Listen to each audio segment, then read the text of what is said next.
पापों में जो महापाप कहे जाते हैं वो दो ऐसे महापाप हैं जिनका कोई प्रायश्चित नहीं होता और व्यक्ति बहुत निर्दयी जिंदगी मरता है, तड़प तड़प के मरता है इन पापों को जो करता है इस संसार में ही।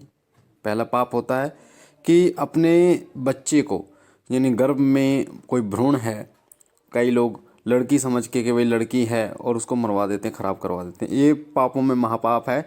भगवान ने जो आपकी झोली में डाला है उसका अनादर है, तिरस्कार है, जिससे भगवान बहुत ज़्यादा क्रोधित हो जाते हैं और आपको उसकी यातनाएं सहनी पड़ती हैं।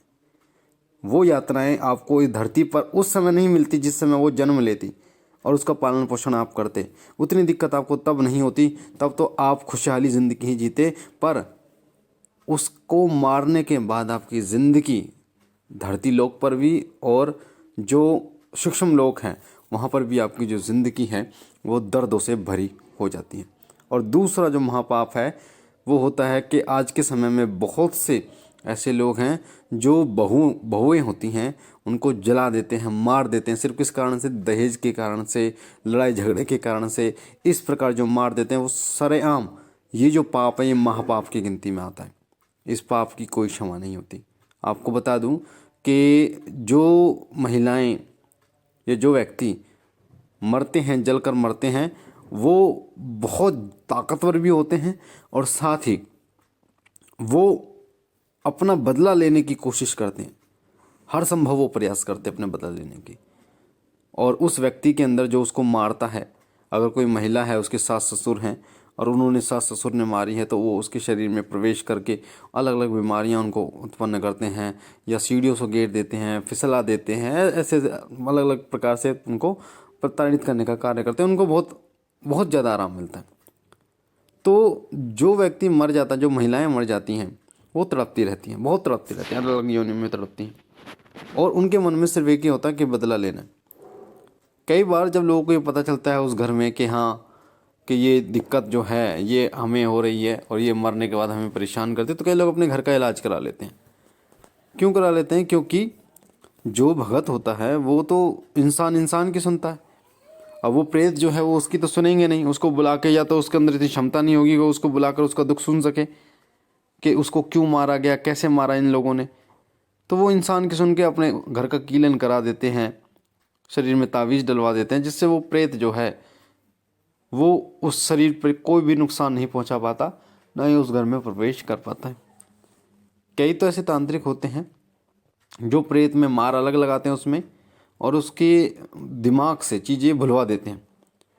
वो उसका घर कहाँ है, उसके पति का नाम क्या है, उसके माता पिता का नाम क्या है, कुछ चीज़ें ही उसमें 100 में से लगभग 20-30% उसको याद रहता है, बाकी सब चीज़ें वो भूल जाती है। सिर्फ उसको ये याद रहता है कि मैं इस शरीर में घुस चुकी हूँ। यानी कि जब वो उस घर में नहीं जा पाती जिन्होंने मारा है, तो वो किसी अन्य शरीर को ढूंढती हैं और उसके शरीर में घुस जाती हैं और उसको वो परेशानियाँ देनी शुरू कर देती हैं।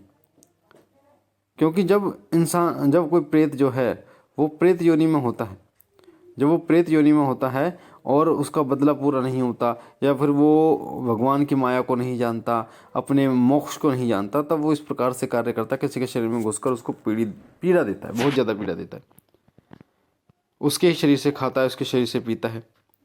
और प्रेत जो है वो प्रेत को ही खींचता है। जब एक प्रेत किसी के शरीर में होता है तो अन्य प्रेतों को भी वो खींचता है। ये इसी तरीके से है। मान लीजिए 10 चोर हैं, दरवाज़ा बंद है किसी घर में घुसने के लिए। अगर एक चोर जैसे तैसे उस घर के अंदर घुस गया तो वो अंदर से दरवाज़ा खोल देगा और फिर सारे चोर उस घर में प्रवेश कर जाएंगे। इसलिए प्रेत प्रेत को खींचता है। मैं ऐसा नहीं कह रहा कि सभी प्रेत जो हैं वो नकारात्मक होते हैं, कुछ सकारात्मक प्रेत भी होते हैं। जो प्रेत देवताओं के सानिध्य में होते हैं, देवताओं के टच में होते हैं, ऐसे जो प्रेत होते हैं वो अपने मुक्ति के लिए इधर उधर भटकते हैं। कई ऐसे प्रेत हैं जो समाज कल्याण का कार्य भी करते हैं, क्योंकि कई भगत ऐसे होते हैं जो प्रेतों से कार्य लेते हैं। प्रेतों को बंधवा कर एक तरफ डाल देते हैं भगत या तांत्रिक। तो पहली बात तो मैं सभी लोगों से प्रार्थना करता हूँ कि बेटी एक माँ भी है, बहन भी है, उसका सदा सम्मान करना चाहिए। किसी की अगर बेटी पैदा होती है तो उसका सम्मान करना चाहिए हर प्रकार से, और उसका अच्छी प्रकार से पालन पोषण करना चाहिए। जितने सनातनी हैं, हिंदू हैं, ये माँ दुर्गा को मानते हैं, माँ काली को मानते हैं, माता के स्वरूप को माँ के रूप में पूजते हैं, नवरात्रों में माँ की पूजा करते हैं।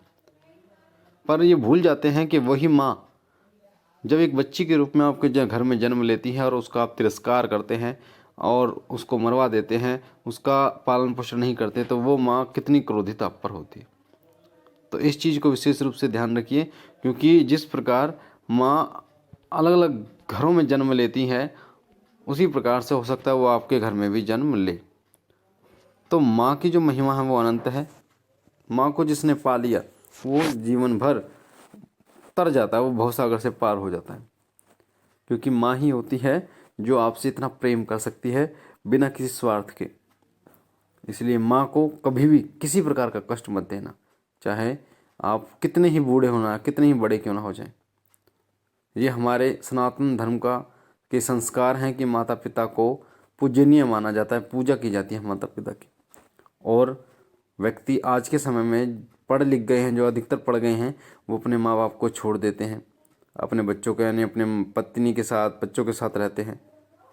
मैं तो ये मानता हूँ कि जो जीवन आप अपने माँ बाप की सेवा में, अपने बीवी बच्चों के पालन पोषण में उनको खुशी देकर, मैं ये नहीं कह रहा कि मात्र आप उन्हीं को खुशी दें, माता पिता को खुशी दें, पत्नी को खुशी ना दे, बच्चों को खुशी ना दे, या मैं ये नहीं कह रहा कि पत्नी की खुशी दें, माता पिता को, सबको एक समान समझकर उनकी सेवा, उनकी पूजा, उनकी माता पिता की पूजा और उनको सुख देंगे ना आप, तो आप देखेंगे कि आप जो हैं वो बहुत ऊपर उठ चुके हैं।